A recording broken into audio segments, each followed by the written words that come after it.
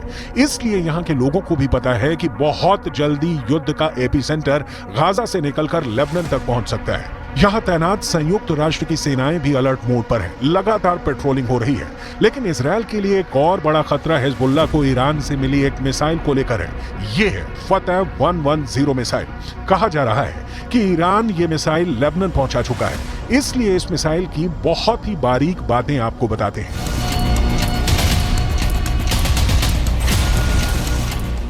Iran की यह missile 300 kilometre तक हमला कर सकती है और ये अपने टारगेट के 3 मीटर के दायरे में गिरती है।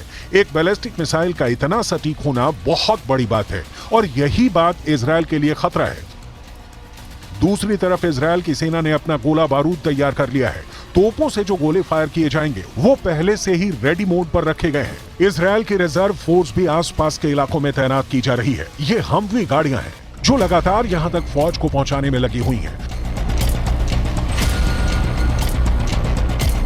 2006 के बाद इस बॉर्डर पर इससे ज्यादा तनाव नहीं देखा गया है और अब हिजबुल्लाह की वार्निंग के बाद सबकी नजर ईरान पर भी है और उसके एक दोस्त सीरिया पर भी है।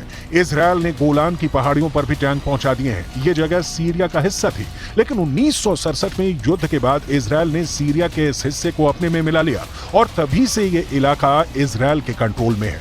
देखा जाए तो इस वक्त पूरे पश्चिम एशिया में युद्ध की चिंगारी पहुंच चुकी है। इजराइल से लेकर गाजा और गाजा से निकली ये आग अब लेबनान पहुंच चुकी है। चिंगारी सीरिया और ईरान में भी नजर आ रही है।